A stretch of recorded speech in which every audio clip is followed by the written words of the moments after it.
because for youngsters there are a lot of areas where you can go wrong.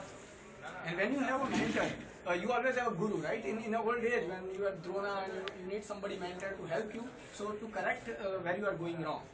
You can go wrong in many places, and there's a difference between advisors and board of directors.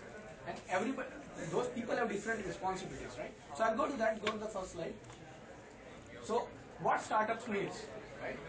So when you are running a startup, what do you need? You have an idea, of course. So an idea means it's what you are trying to build. You have vision which does not exist. You try to carve out your business plan and everything, but then you need skills. You may be an accountant and may want to try an idea for let's say accounting outsourcing, but you don't have technology skills. So you need somebody to give you technology, where things are, and you know what kind of people you can connect. So you need complementary skills. You need some smart people who can actually advise you, right? So those are advisors. You need skills. What do these people who you actually connect help you? They actually help you with introductions. So do you know what is introductions? When you are starting out a company and a person is going to say, okay, well, you are my advisor, so yes, I can advise you. Here is something, this is a guy like Jaideep Bhai. So he can say, Jaideep Bhai is one example where he can certainly help you with internet marketing. Right? You have an idea, you need to reach out millions, so you say, Jaideep Bhai, here is I need your help. Whether he has time or not, that is up to him. If you need like event marketing, like you can contact Amit, for example. So these are the people you should know, that who are the advisors you want to bring in, who you want to connect with, so they can actually advise you so your business plan gets refined. Right? You need knowledge. So knowledge is absolutely something where these people can share your knowledge. Like I'll give this example of somebody who's trying to do an accounting startup. You know accounting, but you don't know like QuickBooks, for example.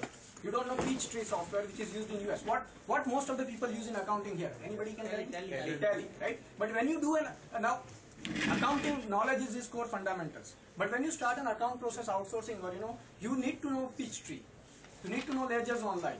You need to know QuickBooks Pro, which integrates and everything. So suddenly there's little training which is required. So if somebody has knowledge of QuickBooks, bring him as an advisor. Somebody has knowledge of let's say Ledgers Online, bring him as an advisor. Establish credibility. When you are an advisor of somebody who is like QuickBooks expert, and you have a business plan, you write on your website and say, I am the founder and here are my advisors. It suddenly, if they are top-notch people, it actually brings credibility to your business. People will know that this guy is advised by one of the best in the industry, and he is being advised by people who are proficient in their areas. So certainly if there are any gaps, or they would be bridged by people who are working with you. It will help in establish customers, partners, financiers, employers. If I am funding, I fund a lot of startups, early stage startups. If I am funding something, I need to know who the entrepreneur is, what kind of people he is connected with him, what kind of advisors he has, how often they meet, what kind of business plan they are refining, what kind of variances they are looking at, and what they bring on the table. I mean, that could be slow thing, that could be fast thing, it can grow slow or fast, but you constantly have to ping advisors. You have to be open to learning and get inputs, right? So we'll go to the next slide. So what does a corporation look like? So a corporation has management, which works with team and advisors, right? So team is your employees, right? Your advisors who are independent, they are not employers. Don't treat them as employers.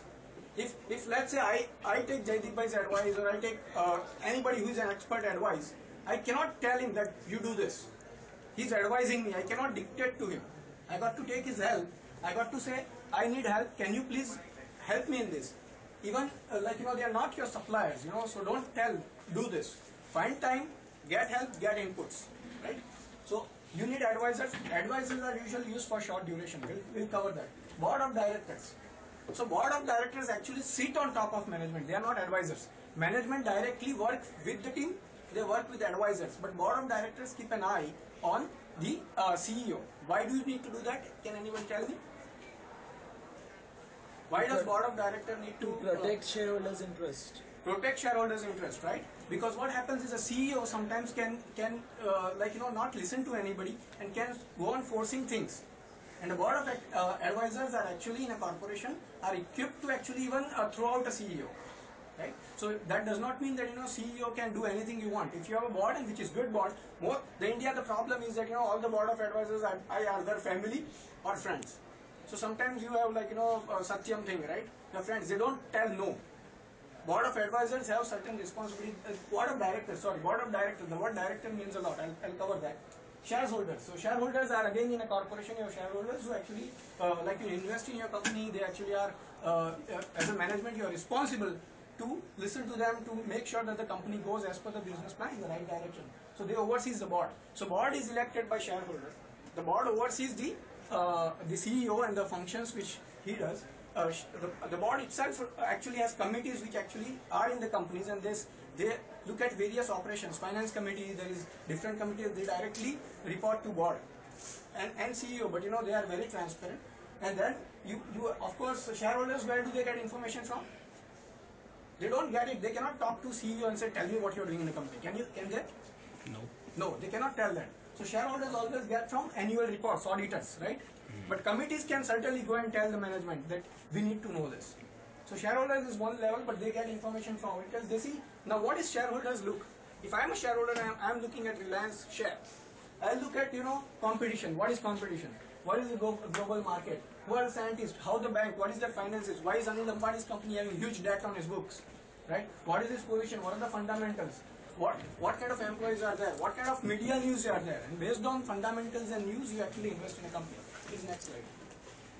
So who to pick now? So the question is, if you are running a startup, you have mentors, fine. Mentors, there is no obligation. It's just friends, right?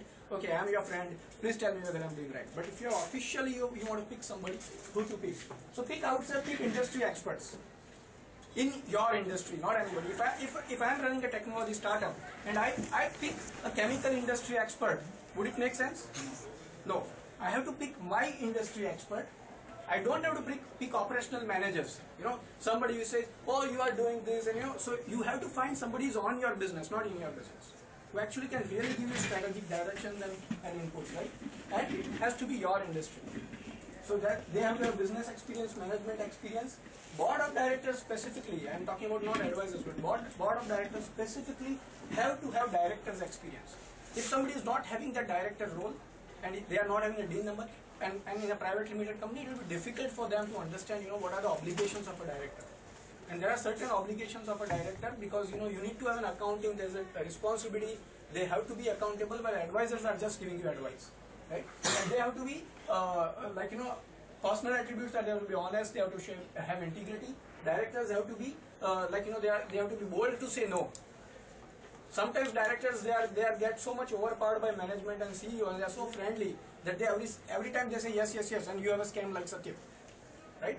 So you need to make sure that the directors you have, they are independent, they are equipped, they are powerful enough to actually tell, here is it, the committee is reporting me that this is something wrong going on, and I'm going to stop it. I'm going to report it to the auditors, and I'm going to take a stand on this. This is wrong. Where to look at? So where to find people? So I'm talking about Chamber of Commerce. Find out who are the best in the businesses in your industry. Network with them. Meetups like this, right? Local connections, meetups, training workshops, trade shows. Find out people who you think are industry experts in your area of industry. Talk to them and see if they can help you out. They can become either advisors or they can become directors, right? So next slide, please. So how to compensate them? If somebody says, okay, well, I think I like you. Can you help me? So what? Is time free for everybody? No. Right? So if somebody, if you go and talk to 5-10 people and say, I want help in my startup. So what is the most expensive thing any company can give? Equity. Right? So equity is the most expensive thing any company can give. So don't give it out easily. It is better to pay him whatever his value is, 10,000 rupees per hour also is fine. Right? But and you get a commitment, don't pay him in advance. But get a commitment that your value is 10,000 rupees per hour. I will pay you, you can negotiate maybe 5,000 rupees per hour, but you will get credibility, associated in a very high-end startup and everything. And if you do certain milestones, then I can talk about equity, right, to the advisor. So equity is something, because equity, when you get it, that means you are part of that, you own that company. So, that is even more, because after, what happens when 10,000 rupees per hour is taken and you take 12 hours of help, how much money is going to make? 1,20,000. What if he gets 0.5% equity and your company survives 20 years and becomes 15 crore company? Crores of rupees. So always a professional advisor is always going to look for, say, okay, I want equity. But then as an entrepreneur, you have to be very careful. Right? So make sure there is vesting period. Do you know what is vesting period? Yeah. Right? Certain time with So you need to have the advisor perform his duties for a certain period of time. That I am an advisor, I will need certain lockout period. You know, you can't continuously follow on obligations. If you achieve all of this, then the promised equity is yours. Otherwise, as a CEO, you have to cut off the relationship. That you are not doing your obligation. I am fine. I am going to compensate you for your time. I am going to be honest as you are honest, but only for the time. I am not going to give you equity. Right? The next one is like, you know, time value of advisor is important. So totally, can you go back please? Normally the industry standard is that you can have 1, 2, 4, 5 advisors depending on somebody may have accounting experience, somebody marketing, somebody, but it is important that you get advisors because you can go wrong. You may not know technology, you may not know internet marketing, there is a session going on, right? So you may want to have the best of whatever complementary skills you don't have it. Bring them on as an advisor, compensate them total 2 to 3%. So you have five advisors and you are having 2.5% of equity. How much each of them will get? 5 multiplied by 2.5. No, you are earmarking totally like 0.5% for each, right? So you have 2.5, Okay. so 0.5 into 5. Yeah. 5 advisors each gets 0.5% equity. That's still very expensive for a company, right? Because normally what you do is you keep 15 to 20% for your management and initial employees, right? As a startup, you need that. That's, I mean, at least in US, they are motivated by equity. Here, people are motivated by Money. right? Now, I have certain examples to share that, you know, when I gave out equity in Glosscon, I am a founder of Glosscon, and in 2007 I gave equity to my employees. 1% I allowed them to subscribe. They didn't understand it. So 1,000 rupees they subscribed it, right? So how much would they get it in 2 years? After 2 years I bought back everything, right? So I paid them over a period of 2 years, I paid them 35,000 rupees. For that 1,000 rupees subscription, I paid them 35,000 rupees as dividend, and I bought back that 1%, so 6% total, paid each of them 1 lakh. So that is 100x, 135x return in 2 years. You will never get in any kind of stock market. Right? Now I own 100% of my company. Okay, so make sure, you know, you need initial employees, you need to motivate them, they didn't understand anything, that's different, because that now the entrepreneurship and ecosystem is changing. People understand the value of equity. People understand that you have to stick around in a company. You have to see it grow. There is a lot more value. The more you get in an exciting, scalable startup, it's fantastic. Right? So let's go to the next slide. So why does somebody want to join a company? If you say that I want to offer you an advisor role, why do somebody, if I say I want to offer you, the guy can say yes or guy can say no. What motivates a person? So he thinks, okay, I'm very much now, you know, okay, I've done, my company has grown. Now I need to give something back. So I want to be involved where I can share my knowledge, my experience. So that is first motivation. Secondly, they want fun. Okay, I'm doing day-to-day operations, right? Fine. There are people reporting to me, everything. But I need to do something fun, something innovative, something different. So they will get involved as a board. They will think, yeah, I'll consider it. If you are the right, honest person with a lot of integrity, and you know, you can focus on something. Your remuneration, yes, I have these companies, but God knows which can be a next big thing. And if you are involved, it will be a privilege for you to get involved in something very big. So you have remuneration plus equity. Most of the people who are like, you know, experienced, they will always go for equity or remuneration or combination of both. Networking. I'd like to add one thing, Roshan. The guy who paid Facebook office in year 2005 or 6 something, now he's a millionaire because he's having Facebook shares. He didn't get paid cash. Facebook guy asked, we will offer you shares, and now his guy is billionaire. Small guy who paints office. Right. Same example. So basically same thing. Networking. When you get involved in a startup and that startup goes and does roadshow, and you got advisors, the CEO, if the CEO is very honest person, he'll say, this guy is advising me, right? And he gets again network, and more people connect with him, and more people ask for advice. So he gets more into the ecosystem, status and prestige. Like I sit on board of advisor in couple of companies. I'm advisor to many companies in US, Australia. So it's something status and prestige, right? Now you see that you can talk about it, right? That you advise companies across the globe. and you feel that yes, now you have accomplished something, right? Learning something new. Of course, as you mature in age, there's always learning process, but you will not learn every time. You're not going to learn new technology. The technology is changing so fast. So it's better that you get a 30,000 feet level view what is going on, and that you can view when you directly work with the CEO. So he's going to tell you something. You're going to tell about your experience. Next slide. Failures will happen.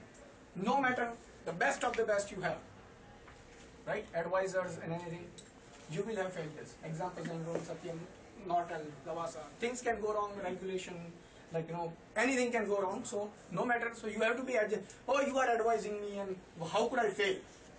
I have the best advisor team. I have the best business idea.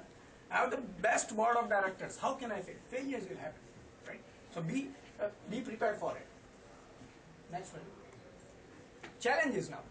Like, what are the challenges when you build in such a structure where you have advisors, your board of directors, forceful CEOs? CEOs say, well, I think my idea is right, and I'm going to do it this way. You are advising me, but I don't want to listen to you. He's just going to go on his own track and go in a different tangent. Fine, so that is possible. Hearing versus listening. Do you know what is the difference between this? Yeah. Right? So a guy can just be talking, directors and he may just be listening, oh yeah, and he's just going to go ahead and do his own thing. He won't listen. He won't listen to the critical points he's talking. That's a problem, right? So unwavering trust in management. Now from director's standpoint, he's my friend. Whatever he does is right. You say anything, I'm going to sign off. Good for me, right? You are the best guy. So they don't challenge it, and that is again a problem. Directors are supposed to actually make sure that they bring their expertise and they challenge the management. They cannot blindly trust him. And I talk, and my friends know who I work with here, right? We are a couple of friends who invest in a lot of companies, and they know that if I have to tell something no, doesn't matter 4 friends are for it, and I'm against it, I'm going to say I'm against it. I'll tell my reasons, right? I will make my point, right? Unwillingness to rock the boat. And I have seen in my company every time, if something is doing wrong, you've got to shake it up. Because if you don't do it, for an advisor or a director, it is basically you are wasting your time in something which is not heading in the right direction. Management reporting. Many times, directors only attend the meetings, right? Board meetings and everything. They don't know what is exactly unless the committee reports to them. And management usually hides information. They won't tell about escalation. They won't talk about internal HR issues. They won't talk about suppliers' payment delays, right? And suddenly every time they paint a rosy picture. And when they paint a rosy picture, what happens is the board will just blindly believe that, which is not. Then you got to, management also has a responsibility to actually tell them the right thing. Because they are helping. They have an NDA, they have certain responsibility, they cannot tell lie to you. Family, board and friends as directors. Many times, people bring family members as on the board. Again, so they blindly trust Maro Sokro Jan. Right? He is going to be right, which is not what you should have. You should always try and look for certain independent directors also. I'm running out of time, so I'll quickly go to the slides. So advisors use them for short term, 6 months, 1 year, right? Pay them, I would advise pay them compensation, check their credibility, customer. You can have an advisor as a celebrity. So you can have celebrity, customers, family, friend, gigs, subject matter experts. Bring them as advisors where there are gaps, right? Board of directors, they are long term, right? So they are equally responsible. If I am sitting on your board of directors as a director, I have the same legal liability as a CEO. If you are doing wrong and I'm not telling you that you are doing wrong, then I'm equally liable for it, right? So legally, right? Advisors' influence decreases. When you start a company, there's a lot of influence by advisors because they are tech geeks. Advisors say, do this social media, do this. Well, the directors are going to keep you focused. You may go in different tangents because advisors bring a lot of different viewpoints and they have influence in the early stage. But as the startup matures, you get financing, you get growth, the directors start getting influence more because they want to stay you on track. They have responsibility to make sure your bank loans are paid, your interest are paid, and you are not running negative cash flow, and you don't run into issues. So they actually start controlling it as your organizations mature, right? So board influence increases as the company matures. Next slide. So directors' responsibility is to act in the interest of corporation. They are not directors are not acting in the interest of CEO. They are supposed to act in the interest of corporation. They have responsibility to make sure that all stakeholders' needs are taken care of. So if somebody is talking about partnership with Maitas infrastructure, right? You know Maitas? Yeah. Satya. Mara Baini company है कि मरा Sunny company है. So I can give contract to him. No. Director have to say, you can't do that. That is not in the interest of shareholders, right? So duty to take care, to exercise due diligence as per the skills. If something is to be done, that is a responsibility, legal responsibility.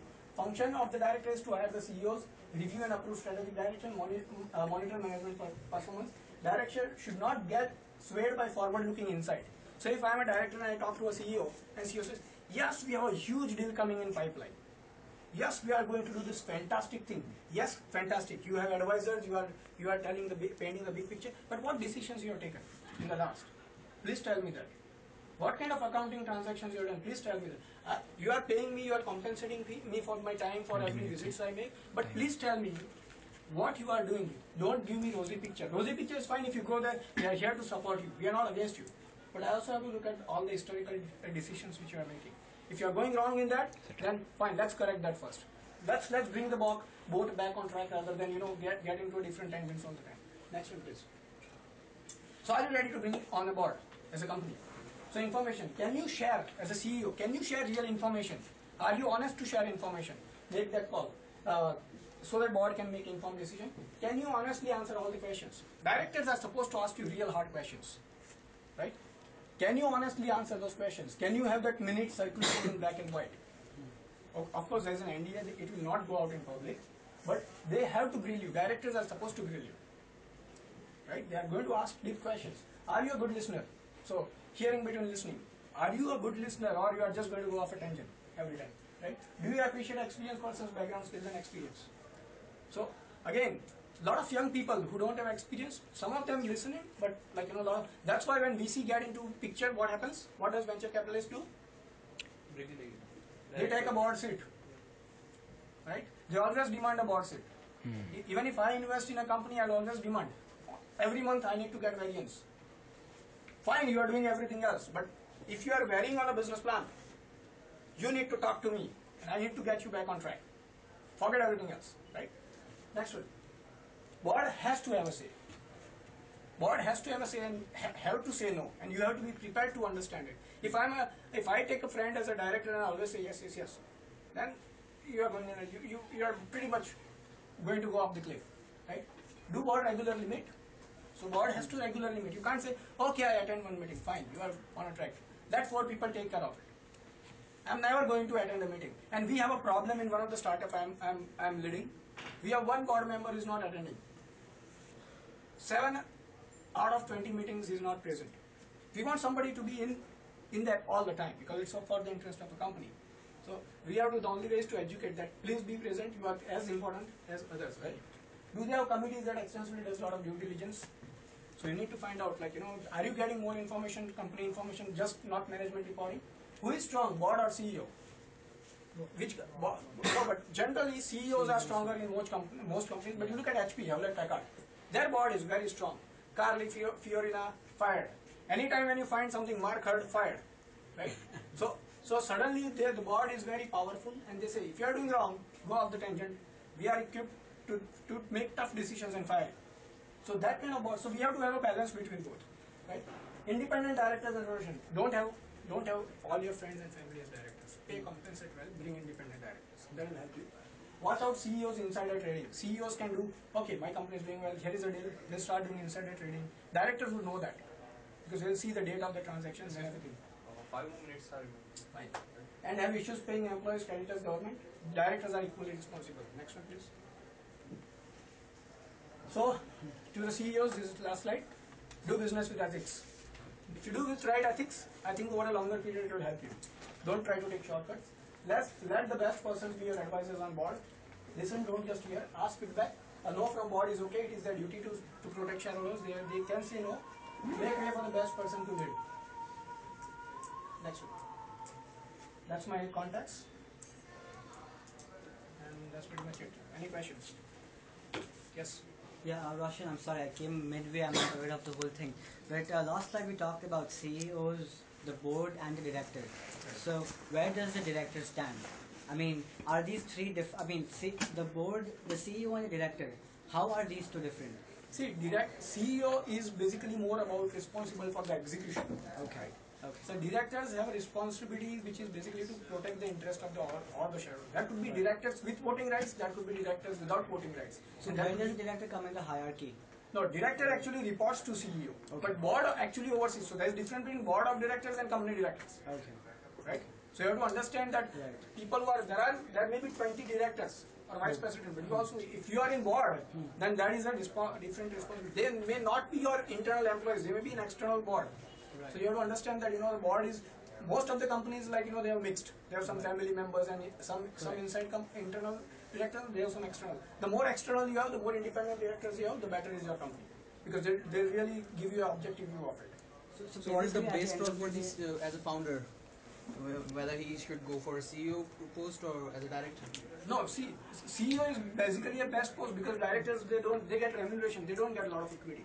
So if you are CEO, you are running the show, right? He is the face of the company. As a CEO, can't be a founder retain the whole equity or something? No, as a Is it CEO, possible? you can retain it. It's whether the director is accepting your offer of compensation or equity is up to him. If a director say, I'm not going to accept your offer, he's not going to join you. If you're not going to get the best person on your board as a board of directors, then what is the point? You can be a single loner CEO, getting your company and nobody is advising you. So all the decisions you are taking is based on your judgment and you are not getting experts to help you. So it just depends. If you want experts to help you, then you need to be flexible in compensating that. You can have a buyback period also. You can say I can give you 100 multiples or 50 multiples, but yeah, I can give you equity, but there is certain trade-offs. So of course there's a vesting period because if you bring somebody as a director and he does not have time then. So as a CEO is responsible for the company. And for startups, most of the startups just start with advisors, to be very honest. Directors come in the late stage of the game. So what is the timeline? Like, what do you suggest? Like, if we start with a small group of 5 people, Right. so at what time should we bring in the board or VC or etc. When you start getting to a cash positive, like you can initially have advisors because advisors will usually take equity and they will take equity in terms of partnership. But when you bring in director usually happens in a private limited company, right? So you cannot have a director title in a proprietor or a partnership. So by nature, director means you are actually incorporated. You have a share structure. While in partnership, you can give 2.5% partnership, no problem, to an advisor, 0.5% partnership. So start with advisors who are more techies, who can actually get your product out. Then once you start getting a lot of revenues, then bring in professional best directors who can really say, I don't want you to be the yes man.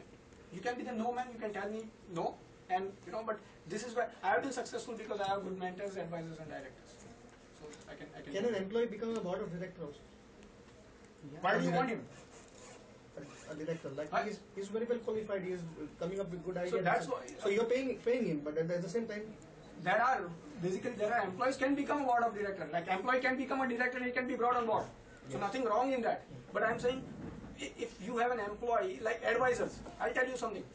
If I take somebody as an advisor, don't offer him job. It will be an insult to him, right? Unless he tells that I want to. Sometimes people say, you are advisor, can you work for me? Certain. Don't do that. That is he's actually trying to help you and then you go ahead and tell. He's going to get very offended. Right? But if he's your employee and you say, I offer you a director position and I give you equity and I give you, it is up to what value he's going to bring in the long run as a board. Sir, Because we are he's an running employee, he's out of always going to say yes ma'am. We are running out of time. So we are running out of time. I think we can have questions outside. We'll have somebody else to get in.